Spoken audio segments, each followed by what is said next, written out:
Don't believe that Spider-Man is one of the GOATs? He once took down all of the Avengers by himself. Spidey meets the whole gang, featuring Blade in New York.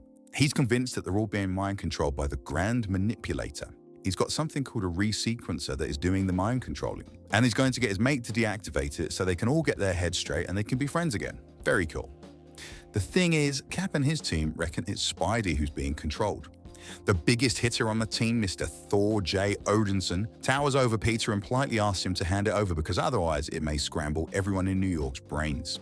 He, like many, find him amusing and a bit annoying. The web slinger really doesn't want to have a fight with the Avengers. He knows he'll probably lose.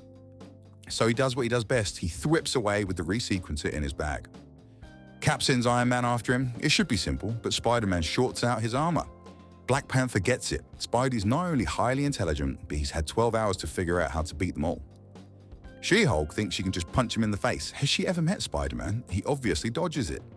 Captain Marvel next goes for an Undertaker-style chokeslam, but he pops a little pill in her mouth. It's a little web bomb that covers her face and nose. Even a powerhouse like Captain Marvel needs to be able to breathe, but don't worry, Spidey's not a monster. It will dissolve in 60 seconds. Cap chucks his shield at him, but Spidey grabs it and heads through a window into a building. He figures that it will stop the flyers from flying and the gods from snatching him out of the air. Somehow, Blade knew he'd go in there, and they square off. They're both fast, agile, and good at dodging. Blade lands the first blow with an elbow to the jaw. Unfortunately, that seems to piss off the web-slinger. He's usually holding back, isn't he?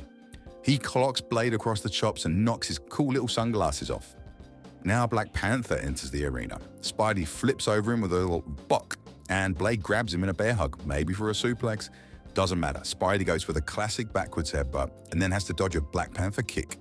And what do you know? Captain America himself is here, applying a rear naked choke. Spidey's carotid artery is being pressed. It's not long till he's unconscious, unless he flips up, kicks Black Panther into Blade, and lands on Cap's back. Cap then uses Peter's bag to flip him into a table, but Pete got the doohickey out of it in time, along with a little bomb that covers Blade, T'Challa, and Cap in sticky white web fluid before departing the building. Straight into the big man Thor, who grabs Spidey's shirt, but that's all. Spidey's now topless, abs on show, and has managed to hide on the side of a bus, but Iron Man sees him. He's back in the fight now and blasts the web away and aims his hand at Peter. He will blast him if he runs. Suddenly, Spidey is fine to hand over the resequencer in exchange for his shirt, but Cap realizes he's already switched it and given it to that bike courier right at the start, remember? And he's giving it to a beardy man who deactivates it just as everyone bursts in. No one's brain is scrambled, but Iron Man has managed to get CCTV footage from the warehouse the day before. One version shows Spidey collapsing, one shows everyone else collapsing. So one's got to be a fake, right? But they're both actually real, two distinct strands of reality that are coexisting in the same timeline. What? We hear someone say that it's all by design. Turns out that the beardy man isn't a doctor that Peter's known for ages. He's the Grand Manipulator, and he manipulates reality, not minds. Or rather, in his words, he tears reality asunder. He's been distracting all the Avengers for a while, and it's been really easy. He's apparently an unrecognized human genius and also an alien explorer, and he plans to reshape the world into his own. But wait, something's happening. Spider-Man is not only super smart, he's not only able to take down all the Avengers, he's also a pretty good actor, and he has some decent intuition. He knew something was up and made some adjustments to the gizmo, resulting in a classic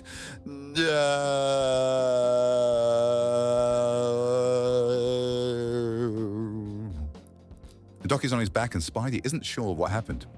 Spider-Man then kind of apologizes, but he was technically right, and everyone else is sorry, and Captain Marvel isn't thrilled about the web suffocation. But as the issue closes, we realize that the light purplish panels that have been commentating throughout was the big bad behind all of this. They wanted the Avengers to figure it out, but with enough time to do something else. Whoever or whatever it is acknowledges that these are smart people for humans. Oh crap. But Captain America isn't just a buff dude with a weird costume. He's got street smarts, and he knows that someone is up to something, and that if he was a psychic, he may be able to see who this mystery person is.